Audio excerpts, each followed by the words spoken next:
Well, welcome back to the Timeline Ranch. It is an interesting morning with the clouds on the mountain. I'll show you.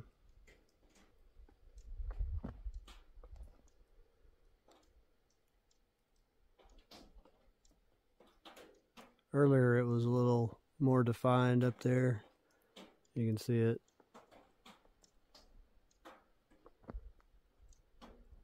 Over here is still pretty good.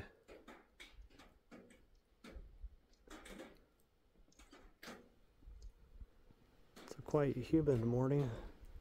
The dew point definitely was hit last night.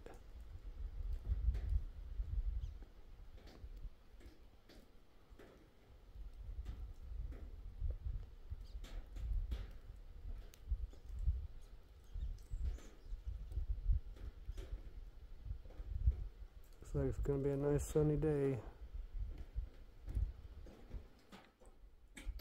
Well, I'm back working in the building again. Let me show you what I'm up to. So back on the stairwell again. I'm framing up for this door that's going to go here. That's one less thing I got to keep moving around on my very limited space. It's a 6-panel door. Nothing super fancy, but it'll look nice. So I'm going to frame that up, and then I'm going to go ahead and extend this wall out like I did here. I'll scab on another 2 inches of wood so I can put that extra insulation in here. And then I've got 2 receptacles I need to put in, one there, one here. And then I have 1 receptacle I need to put in right here. And then I'll be ready to insulate and sheetrock. And then I'll build those shelves.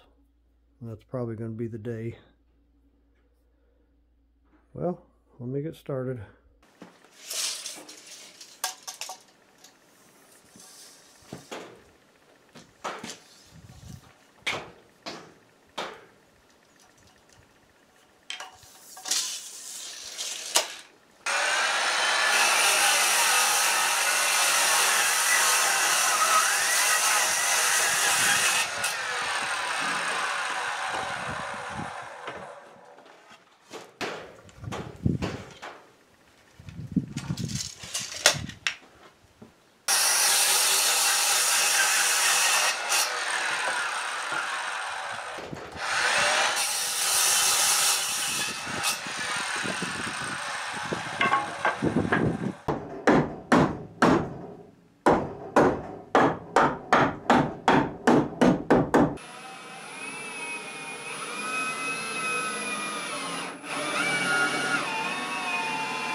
I'm going to set the door. I like to attach the side that has the hinges on first and make sure it's, plumb, and then the top, and then the striker side. That usually works the best.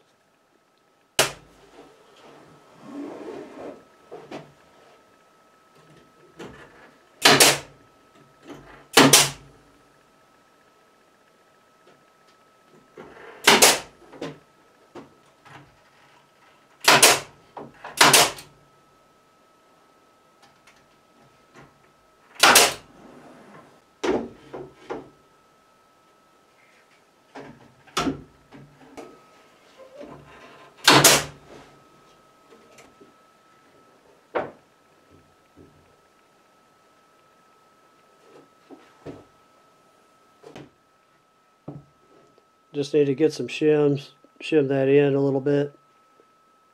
Other two sides look good.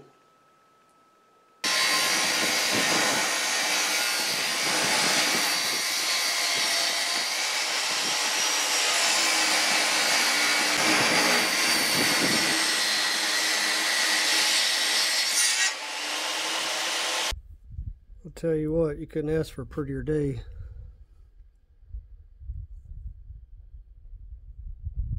Taking a little break, I'm gonna eat some cinnamon rolls and get back to work. Yeah, that's about as nice as you can get it.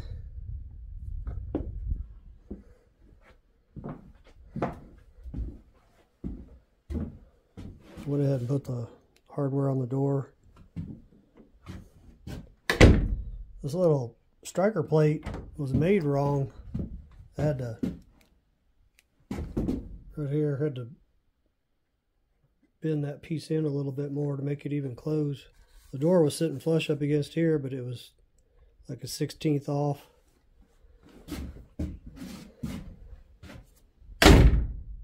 That's the way the door should close right there. Yeah, when you set the door, it's easiest to do the side that has the hinges first. And you'll get your 1/2-inch space for the sheetrock. Shoot your finish nails in. Level the top up. Plumb this up. Tack that. And then you can shim this back out to meet this line. I frame it 1/4 to 1/8 inch bigger frame out than for the door. And then I held up at the bottom. I left a gap to allow for the hardy backer and the tile that's going to go here on the floor. This piece right here, I'm going to have to take this out and cut the joists that are in there slightly to allow for that 1.5 inch stone pieces that I'm making out of the riverbed gravel to go in there. And then I'll transition right here at the door jamb from the tile to that stone. And you know, all those stairs will be that stone. I think it's gonna look real nice. And it'll all look like this.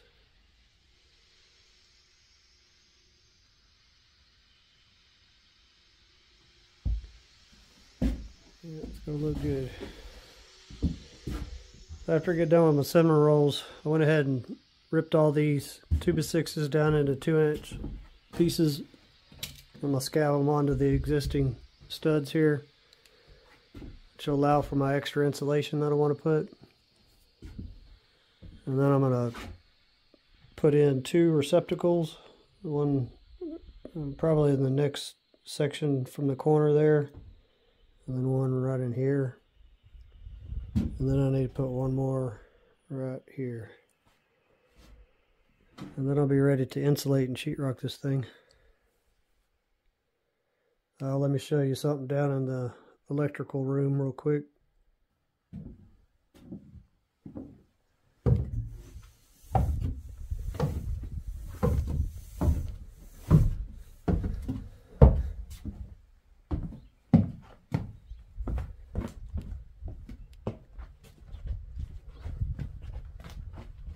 I was running that table saw for quite a while.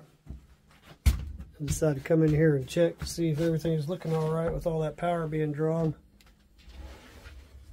I don't know if you can see this thing here, but it is melted. The inverter's slightly warm, but this thing, it was coming apart.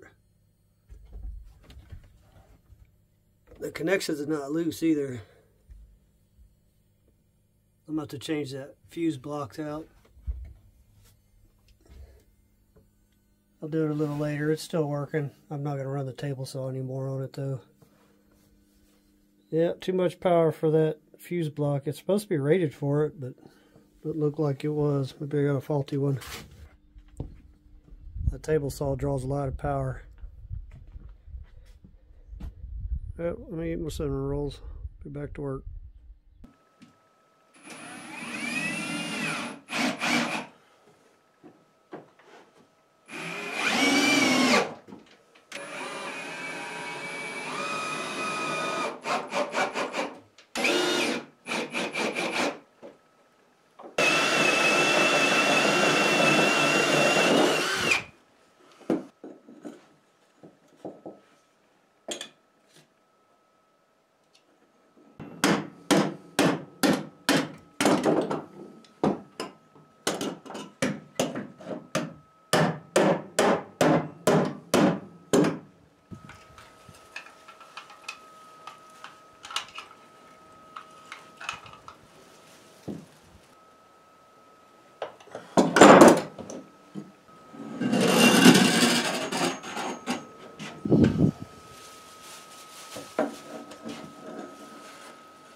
well, I think I'm going to call it a day. Yeah, that's the only problem about running horizontal and wood frame buildings with ENTs. You got to put a bunch of couplings. Unless you can come from one end and slide it through, but that's not an option here. It was still easier than to have to run all the way down to underneath the building. So I've got my 2 plugs there. Got my other plug here. There's going to be another plug below that, but I didn't get a chance to do that. Ran out of time. Yeah, getting there. Just tomorrow I'll put that other plug in, and I'll be ready to put some insulation and sheetrock up. Go downstairs. It's kind of odd to have a door here after all the years of not having one.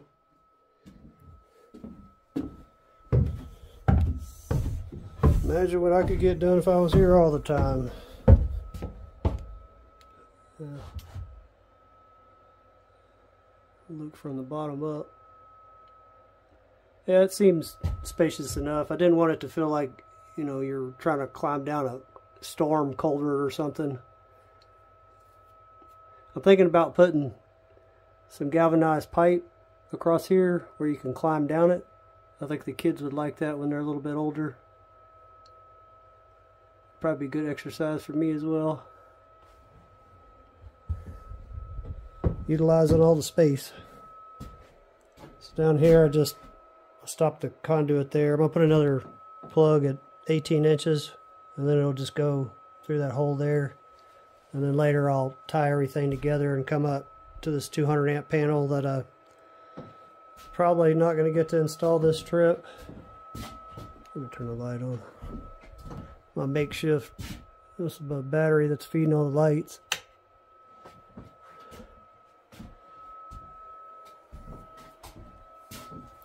And the other 2 plugs that are upstairs, that's the feed to it.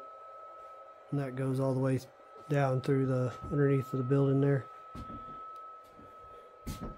Well, I think I'm going to have to change that fuse out over there in my little mechanical room.